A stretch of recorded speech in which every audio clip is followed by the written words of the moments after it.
Penghormatan terakhir pahlawan misi damai.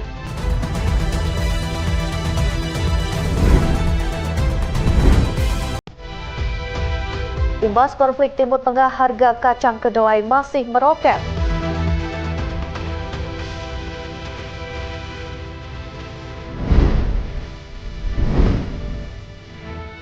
Harga plastik melambung.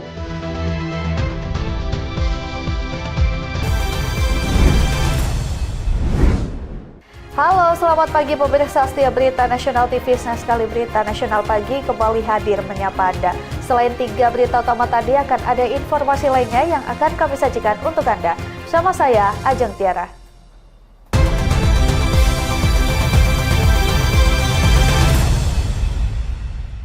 Kita awali dengan informasi yang pertama. Pemirsa, Presiden Prabowo Subianto memberikan penghormatan terakhir kepada 3 prajurit TNI yang gugur saat menjalankan misi perdamaian di Lebanon. Suasana hikmat menyelimuti prosesi penyambutan jenazah di Bandara Soekarno-Hatta sebagai bentuk penghargaan atas pengabdian mereka bagi perdamaian dunia.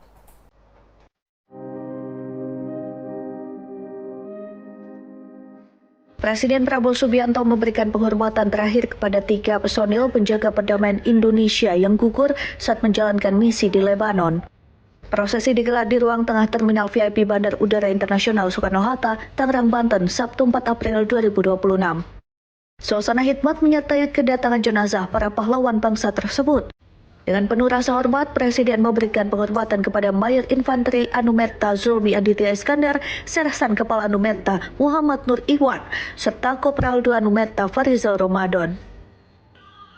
Doa pun dipanjatkan mengiringi prosesi sebagai bentuk penghargaan atas pengabdian mereka dalam menjaga perdamaian dunia di bawah misi PBB. Presiden Prabowo juga menyapa dan menguatkan keluarga yang ditinggalkan. Bela sungkawa disampaikan secara langsung disertai penghormatan atas pengorbanan para prajurit yang telah menunaikan tugas mulia hingga titik terakhir. Kehadiran Presiden menjadi simbol dukungan negara bagi para keluarga pahlawan. Sebelum diberangkatkan ke daerah asal untuk dimakamkan, ketiga jenazah melalui upacara pesemayaman. Kedatangan mereka di tanah air menjadi pengingat bahwa perdamaian dunia tidak datang tanpa pengorbanan. Meski telah gugur, jasa dan semangat para prajurit akan terus hidup dalam setiap langkah Indonesia menjaga perdamaian dunia. Dari Tangerang, Banten, Tim Liputan Berita Nasional TV.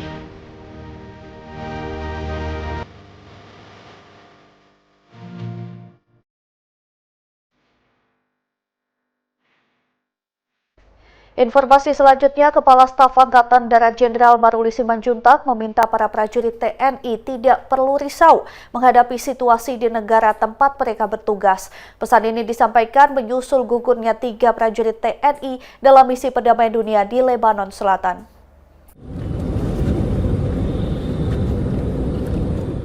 Tiga peti jenazah prajurit TNI yang gugur dalam misi perdamaian dunia di Lebanon diterbangkan ke kediaman masing-masing. Ketiga jenazah itu dibawa menggunakan 2 pesawat milik TNI Angkatan Udara menuju wilayah Bandung dan Yogyakarta. Kepala Staf Angkatan Darat Jenderal Maruli Simanjuntak memimpin upacara pelepasan ketiga jenazah tersebut. Maruli bertindak sebagai inspektur upacara yang diadakan di Apron Terminal 3 Bandara Soekarno-Hatta, Tangerang, Sabtu 4 April 2026. Saat ditemui awak media, Maruli meminta para prajurit TNI tidak perlu risau menghadapi situasi di negara tempat mereka bertugas.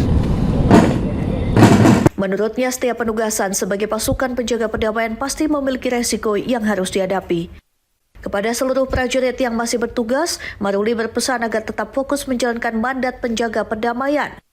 Doa dan dukungan dari keluarga besar TNI senantiasa menyertai mereka di medan tugas. Ya nggak usah risau, sebetulnya mereka juga sebetulnya tahu apa yang harus dilakukan.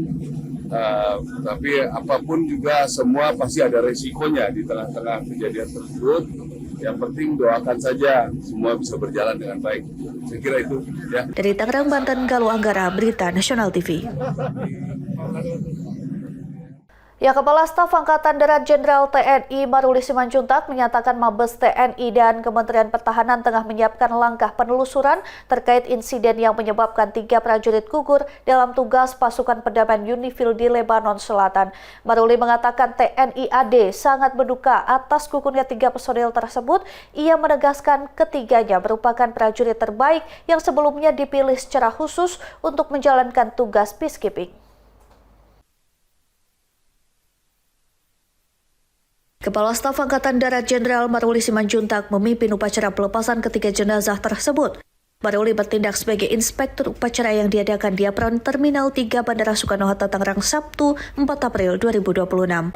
Maruli menyatakan Mabes TNI dan Kementerian Pertahanan tengah menyiapkan langkah penelusuran terkait insiden yang menyebabkan 3 prajurit gugur dalam tugas pasukan perdamaian UNIFIL di Lebanon Selatan. Lebih lanjut, dirinya menegaskan tindak lanjut atas insiden tersebut saat ini sudah direncanakan oleh Mabes TNI, Kementerian Pertahanan, hingga negara untuk memperjelas kronologi kejadian. Perlu diketahui kondisi eskalasi di Lebanon Selatan sedang meningkat. Dampaknya 8 prajurit TNI menjadi korban. 3 diantaranya gugur akibat serangan saat konflik itu. Akibat serangan ini, TNI dalam melaksanakan penugasan pasukan pemeliharaan perdamaian tetap mengutamakan keselamatan prajurit dengan tetap meningkatkan kewaspadaan sesuai SOP di UNIFIL. Mana apa yang harus dilakukan dengan kondisi apa? Terus terang saya juga belum pernah sampai di sana, jadi saya tidak bisa berani menceritakan secara detail apakah 100% aman bunkernya mereka atau lain sebagainya. Jadi saya kira SOP mereka sudah ada dan bagaimana nanti pelaksanaannya kita nanti tunggu. Sebetulnya itu udah SOP-nya dalam penugasan ya, dalam kondisi tertentu mereka ada instruksi untuk masuk bunker dan lain sebagainya. Jadi ini makanya kita harus ada nanti, saya kira pasti ada tim yang akan mencari bagaimana sih sebetulnya peristiwa tersebut. Dari Tangerang, Banten, Galuh Anggara, Berita Nasional TV.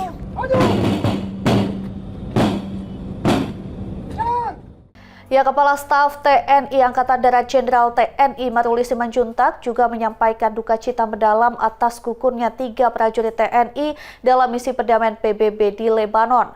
Maruli menyebut ketiganya merupakan bagian dari United Nations Interim Force in Lebanon. 3 peti jenazah prajurit TNI yang gugur dalam misi perdamaian dunia di Lebanon diterbangkan ke kediaman masing-masing. Ketiga jenazah tersebut dibawa menggunakan 2 pesawat milik TNI Angkatan Udara menuju wilayah Bandung dan Yogyakarta. Kepala Staf Angkatan Darat Jenderal Maruli Simanjuntak memimpin upacara pelepasan ketiga jenazah tersebut. Maruli bertindak sebagai inspektur upacara yang diadakan di apron Terminal 3 Bandara Soekarno-Hatta Tangerang Sabtu 4 April 2026. Menurut Maruli, para prajurit yang tergabung dalam misi perdamaian PBB dipilih berdasarkan kemampuan, dedikasi, serta integritas tinggi untuk mewakili Indonesia di wilayah konflik. Maruli menegaskan para prajurit yang gugur adalah putra-putra terbaik bangsa yang telah melalui seleksi ketat sebelum ditugaskan dalam misi internasional. Sangat kehilangan, beliau-beliau ini adalah putra-putra terbaik kami yang memang kami pilih dulu untuk berangkat penugasan peacekeeping. Jadi mudah-mudahan nanti tindak lanjut penyelesaian ini saya kira sudah direncanakan oleh Mabes TNI, Kementerian Pertahanan, dan juga mungkin atas nama negara. Mudah-mudahan bisa semakin jelas bagaimana peristiwa ini terjadi. Dari Tangerang, Banten, Galuh Anggara, Berita Nasional TV. Harga kacang kedelai masih meroket. Informasi selengkapnya usai jeda. Tetap saksikan Berita Nasional Pagi.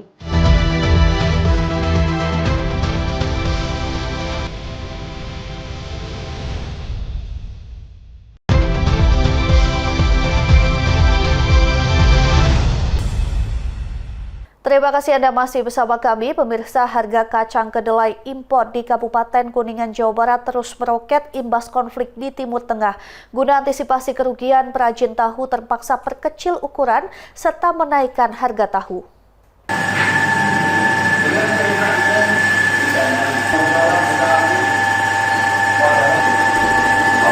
Perajin tahu di Desa Kramat Mulia, Kabupaten Kuningan, Jawa Barat dibuat pusing dengan harga kacang kedelai yang terus meroket. Harga kacang kedelai kini tembus Rp10.800 yang tadinya hanya Rp8.000 sampai Rp10.000 per kilonya. Agar tidak merugi, perajin tahu terpaksa memperkecil ukuran serta menaikkan harga tahu.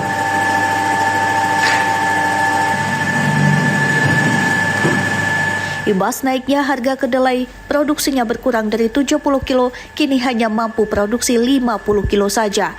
Bahkan omset tiap harinya menurun drastis dari biasanya. Salah seorang perajin tahu, Dede Suhirman, mengaku sejak Hari Raya Idul Fitri, harga kedelai terus naik hingga menembus Rp10.800 per kilonya.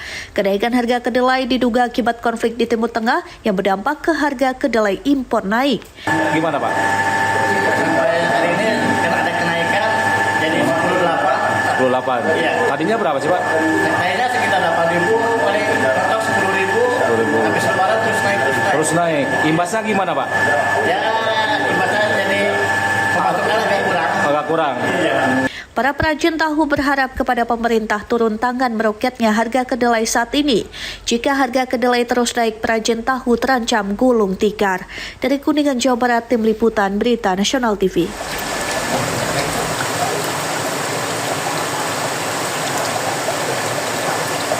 Beralih ke kabar lain, Direktorat Reserse Kriminal Khusus Polda Jawa Tengah berhasil mengungkap kasus penyalahgunaan tabung gas LPG bersubsidi yang terjadi di Desa Buran, Kecamatan Tasik Madu, Kabupaten Karanganyar. Pengungkapan kasus ini dipimpin langsung oleh Direskrimsus Polda Jawa Tengah, Kombes Pol Joko Julianto. Dalam operasi tersebut, petugas berhasil mengamankan 2 orang pelaku berinisial N, 36 tahun, warga Surakarta, serta NA, 31 tahun, warga Gondang Rejo. Selain mengamankan pelaku, polisi juga menyita sejumlah barang bukti dalam jumlah besar. Di antaranya sebanyak 820 tabung gas LPG dari berbagai ukuran, serta peralatan berupa selang dan alat khusus yang digunakan untuk memindahkan atau menyuntikkan gas dari satu tabung ke tabung lainnya. Kombes Pol Joko Julianto mengungkapkan modus operandi para pelaku adalah dengan memindahkan isi gas dari tabung LPG bersubsidi ukuran 3 kg ke dalam tabung non-subsidi berukuran 12 kg dan 50 kg. Proses pemindahan atau penyuntikan gas tersebut dilakukan tanpa memperhatikan standar keamanan yang berlaku. Selain itu, isi gas yang dipindahkan juga terbukti tidak sesuai takaran sehingga merugikan masyarakat sebagai konsumen. Setelah dipindahkan, tabung gas tersebut kemudian dijual kembali kepada masyarakat dengan harga normal untuk menghindari kecurigaan, sehingga para pelaku mendapatkan keuntungan yang cukup besar. Dari hasil penyelidikan diketahui bahwa kedua pelaku mampu meraup keuntungan hingga Rp35 juta per hari. Aktivitas ilegal ini telah dijalankan selama kurang lebih 6 bulan dan meraup uang sebesar 1 miliar lebih.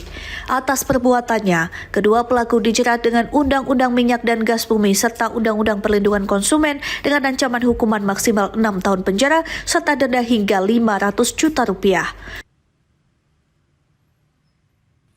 Polda Jawa Tengah mengimbau masyarakat untuk tidak melakukan praktik penyalahgunaan barang bersubsidi serta segera melaporkan jika menemukan aktivitas mencurigakan demi menjaga distribusi energi yang tepat sasaran dan keselamatan bersama. 2 orang dan TKP di Jalan Raya Mojo, Desa Buran, Kecamatan Tasik Madu, Kabupaten Karanganyar.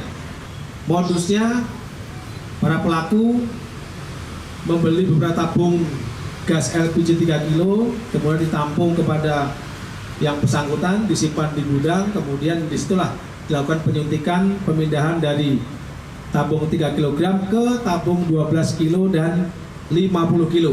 Dari Jawa Tengah, Tim Liputan Berita Nasional TV. Pemirsa, aksi perundungan anak di bawah umur di Kota Makassar, Sulawesi Selatan viral di media sosial. Insiden ini terjadi saat korban hendak pulang ke rumah selepas mengaji di Masjid Al-Markas Al-Islami. Korban tiba-tiba didatangi sejumlah anak lain dan langsung dianiaya. Tak terima dengan perlakuan tersebut, keluarga korban melaporkan kejadian ini ke SPKT Polrestabes Makassar.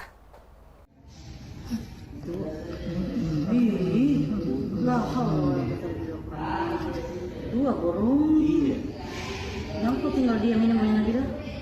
Kurang aja.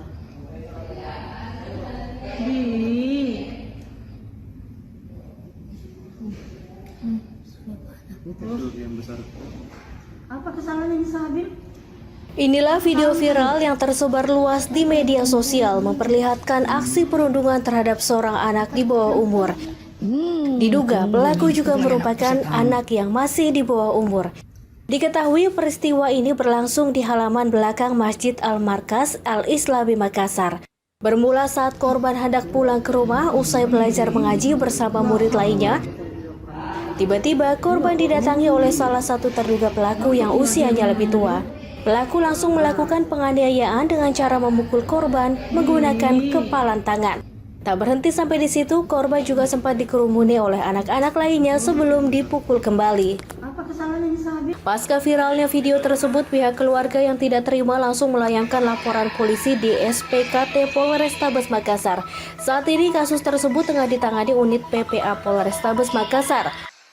Kompol Wahidudin membenarkan bahwa pihaknya telah menerima laporan dari keluarga korban, namun terduga pelaku tidak ditahan mengingat statusnya yang masih di bawah umur. Saat itu korban pulang mengaji, kemudian datang pelaku yang anak di bawah umur juga melakukan penganiayaan dengan cara melakukan pemukulan 2 kali menggunakan kepalan tangan pada bagian leher korban.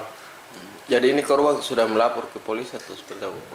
Saat ini korban sudah melapor dengan orang tuanya, sudah melaporkan ke Polres Makassar. Kemudian laporannya saat ini sedang ditangani oleh unit PPA Polres Makassar.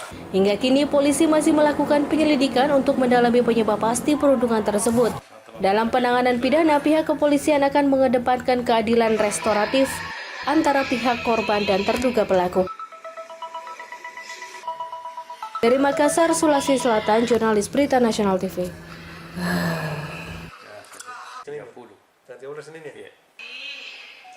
Kabar berikutnya, teror jalanan terjadi di Jalan Trans Sulawesi, Goa, Sulawesi Selatan. 2 orang balita nyaris menjadi korban setelah mobil pickup yang mereka tumpangi dilempari batu oleh 2 pengendara motor tak dikenal. Peristiwa itu terjadi saat keluarga ini dalam perjalanan pulang mudik.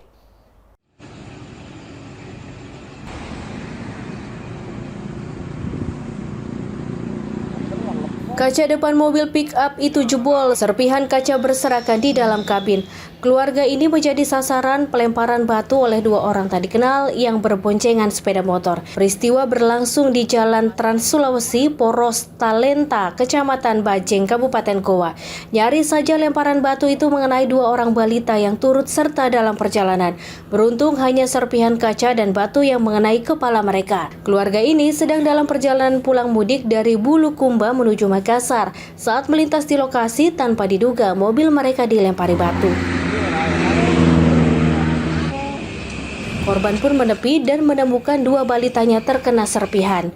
Korban mengaku kaget sehingga mobil yang dikendarainya langsung ditepikan. Anaknya yang menangis lantaran kaget terkena serpihan kaca depan mobil. Meski kaca depan mobil pecah, korban dan keluarga terpaksa melanjutkan perjalanan. Mereka berharap polisi segera meningkatkan patroli di kawasan rawan ini agar teror serupa tidak terulang lagi. Ketika tadi di sana, saya ada mobil di depan saya tuh, saya ikuti tuh mobil. Tiba-tiba pas dapat lewati Pertamina bagian sini ini gelap-gelap di situ keadaan. Tiba ada motor, saya berpasak-pasak dengan motor, saya lihat dari jauh itu sudah angkat tangan. Nah, pas saya berpasak langsung dilempar ternyata pakai batu. Anda tahu lagi bagaimana kejadiannya selanjutnya karena langsung nggak ada yang dilihat. Dari Kabupaten Goa, Sulawesi Selatan, jurnalis Berita Nasional TV. Pemirsa, usai jeda kami akan hadirkan informasi terkait harga plastik yang melambung. Berita Nasional Pagi akan segera kembali.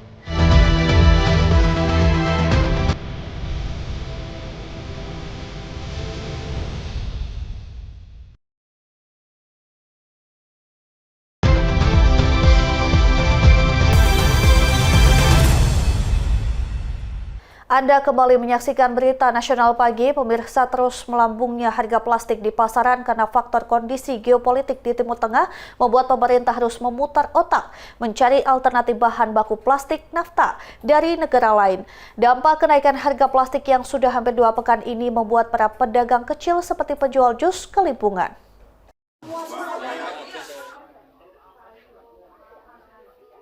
Saat ini harga plastik di pasaran mulai naik lebih dari 30%.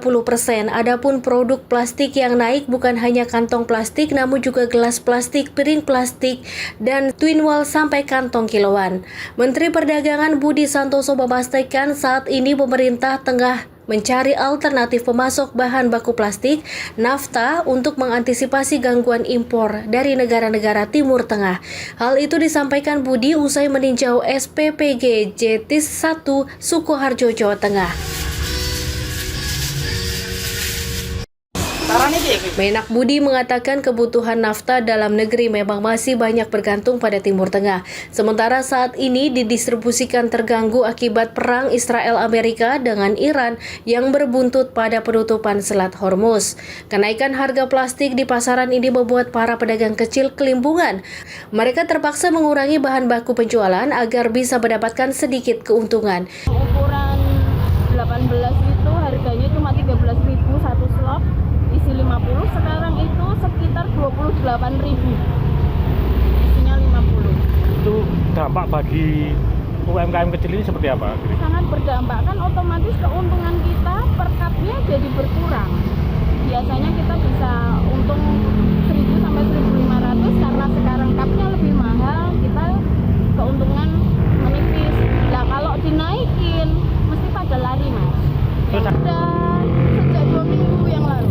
Kini pemerintah tengah berupaya untuk mencari nafta dari India, Afrika, dan Amerika.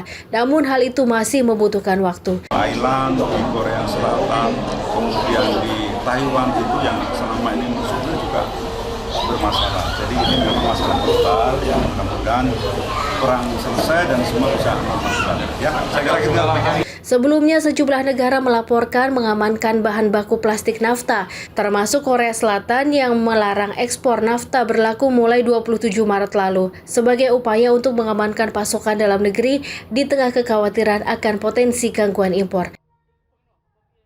Dari Solo, Jawa Tengah, Berita Nasional TV.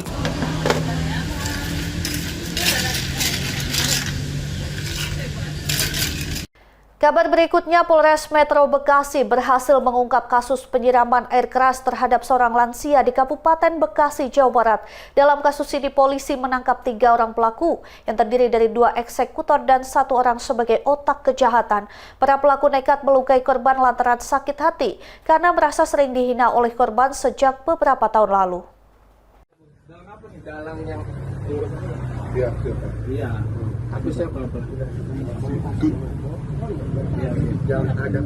Unit Resmob Satreskrim Polrestabes Metro Bekasi berhasil mengungkap kasus penyiraman air keras terhadap seorang lansia di perumahan Bumi Sani Permai, Tambun Selatan, Kabupaten Bekasi, Jawa Barat.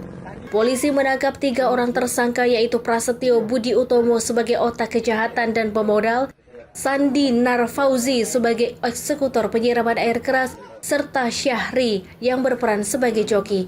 Aksi penyiraman air keras bermula dari rasa sakit hati tersangka terhadap korban Triwibowo. Tersangka mengaku sering mendapat hinaan dari korban sejak tahun 2018 saat ia masih berprofesi sebagai pengemudi ojek online. Pada tahun 2019, korban juga disebut pernah menutup bak sampah dengan pot bunga yang memicu ketegangan antara keduanya. Dan puncaknya pada tahun 2025, korban disebut menatap tersangka dengan sinis sehingga membuat tersangka menyimpan dendam. Tersangka utama yang merupakan pengusaha reparasi jok kendaraan menjadi otak kejahatan dan merencanakan aksi tersebut. Ia menyewa 2 orang eksekutor dengan imbalan uang sebesar 9 juta rupiah untuk melukai korban. Sebelum melancarkan aksi, kedua eksekutor sempat melakukan pengamatan di lokasi kejadian. Setelah menentukan waktu yang tepat, pelaku langsung menyiram cairan asam sulfat ke tubuh korban saat korban hendak berangkat sholat subuh. Dari tangan para tersangka, petugas mengamankan sejumlah barang bukti, di antaranya 2 unit sepeda motor yang digunakan saat eksekusi, helm dan pakaian pelaku, 1 unit mobil milik tersangka, serta barang bukti lainnya. Kekerasan termasuk kasus penganiayaan berat dengan melakukan penyiraman air keras yang terjadi pada hari Senin tanggal 30 Maret 2026 sekitar pukul 4.51 WIB di Jalan Bumi Sani Permai RT 001 RW 014 Desa Setia Mekar, Kecamatan Tambun Selatan, Kabupaten Bekasi. Peristiwa ini merupakan kejahatan yang serius yang tidak dapat ditoleransi dan menjadi prioritas dalam penegakan hukum. Para tersangka dijerat dengan pasal 469 tentang penganiayaan berat dan pasal 470 KUHP dengan ancaman hukuman penjara paling lama 12 tahun. Sebelumnya seorang lansia bernama Triwibowo menjadi korban penyiraman air keras saat hendak berangkat ke musola untuk menunaikan sholat subuh pada Senin 30 Maret 2026. Akibat kejadian tersebut, korban mengalami luka bakar di sekujur tubuh. Dari Bekasi, Jawa Barat, jurnalis Berita Nasional TV melaporkan. Pemirsa, seorang petugas pemadam kebakaran terluka parah di bagian kepala usai menjadi korban pembegalan di Jalan Kiai Haji Hashim Asyari, Gambir, Jakarta Pusat dini hari. Tak hanya harus kehilangan sepeda motornya, 2 ponsel milik korban beserta uang tunai ratusan ribu rupiah juga raib dibawa para pelaku.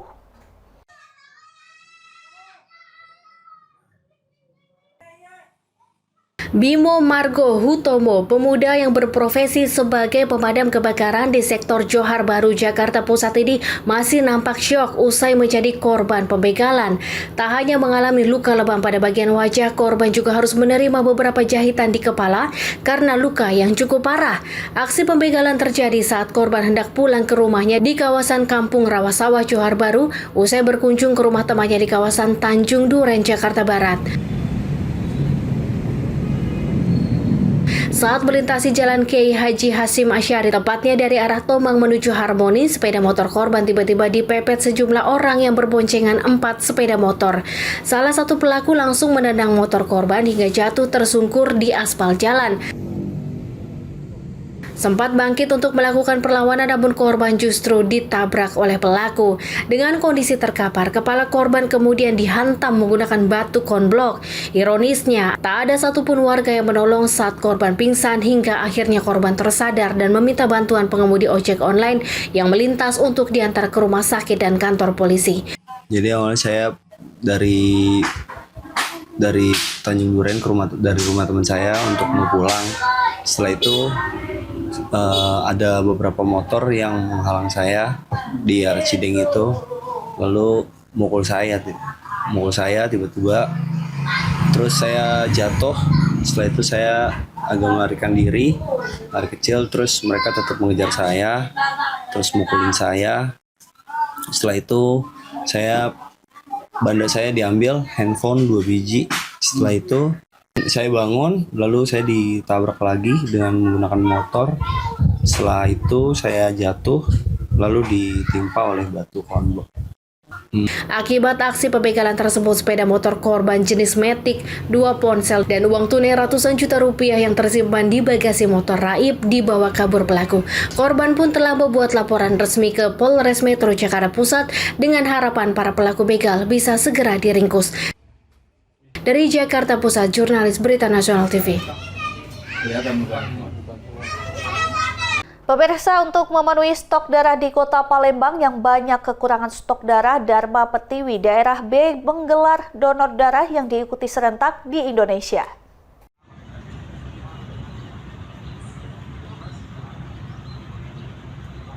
Berkolaborasi dengan Palang Merah Indonesia Kota Palembang, Dharma Pertiwi Daerah B menggelar donor darah di Kesdam 2 Sriwijaya. Kegiatan ini serentak dilakukan di 143 titik dengan capaian 13.000 lebih kantong darah. Sedangkan untuk wilayah daerah B, Kodam 2 Sriwijaya akan menyumbang 750 kantong darah yang diikuti mulai dari PNS, TNI AD, AU, dan AL. Tidak hanya itu, para istri prajurit dan koas TNI juga mengikuti kegiatan ini untuk mendonorkan darahnya agar dapat memenuhi stok darah di PMI Kota Palembang, yang mana stok darah sangat dibutuhkan untuk membantu masyarakat yang sedang membutuhkan. Donor darah serentak se-Indonesia ini dilakukan secara Vikon berhasil mencatat rekor muri di bidang kesehatan. Perempuan terbanyak donor darah dalam satu hari mencapai 13.000 lebih kantong darah se-Indonesia. Kegiatan ini juga dalam rangka apel bersama wanita TNI dan HUT ke-62 Dharma Pertiwi 2026. Kegiatan donor darah dalam rangka apel bersama TNI dan dalam rangka hari ulang tahun Dharma Pertiwi tahun 2026. Kegiatan ini adalah pengumpulan darah, donor darah massal untuk memecahkan rekor muri yang diselenggarakan serentak di seluruh Indonesia. Untuk stok darah kita di PMI Kota Palembang, karena sebenarnya stok darah kita ini yang dibutuhkan adalah 7.000 kantong, sedangkan pada kenyataannya hanya berkisar 1 bulan itu sampai 5.000 kantong. Jadi masih sangat banyak sekali kekurangannya. Karena sekarang ini apalagi sekarang baru selesai bulan puasa ya, baru selesai Lebaran, jadi sehingga pendonor-pendonor yang sukarela itu masih belum mendonorkan darahnya. Dengan adanya kegiatan donor darah ini dapat membantu masyarakat yang saat ini membutuhkan darah di rumah sakit. Dari Palembang, Sumatera Selatan, jurnalis Berita Nasional TV. Pemirsa, jangan kemana-mana, sejenak kami akan hadirkan informasi lainnya untuk Anda. Tetap saksikan Berita Nasional Pagi.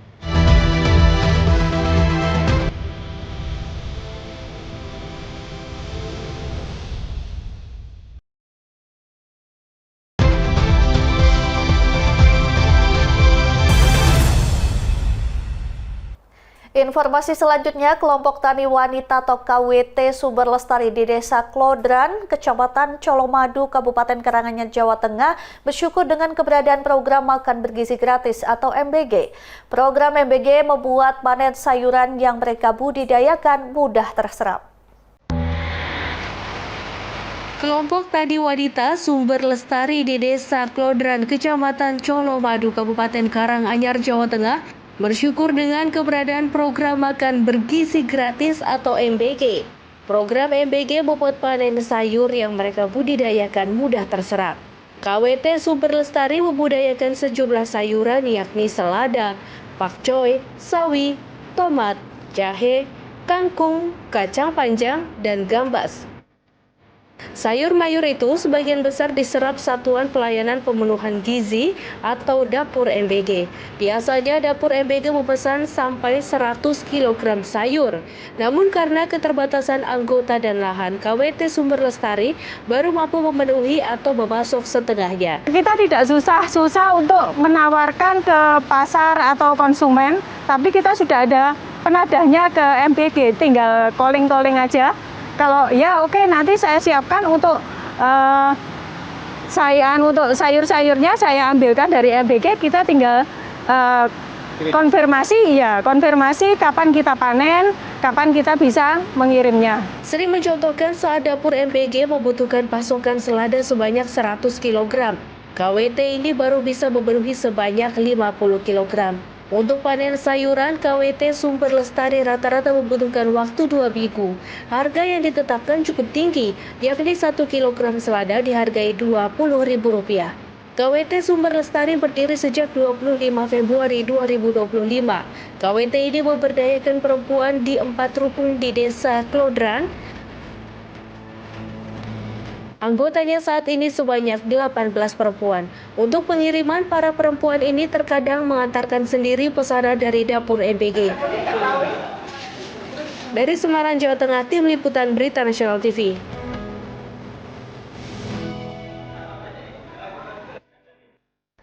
Pemirsa, informasi tadi sekaligus mengakhiri jumpa kita. Demikian Berita Nasional Pagi telah menemani Anda. Jangan lupa saksikan Berita Nasional Siang pada pukul 11:30 waktu Indonesia Barat. Saya Jempira beserta kru yang bertugas pamit undur diri. Terima kasih dan sampai jumpa.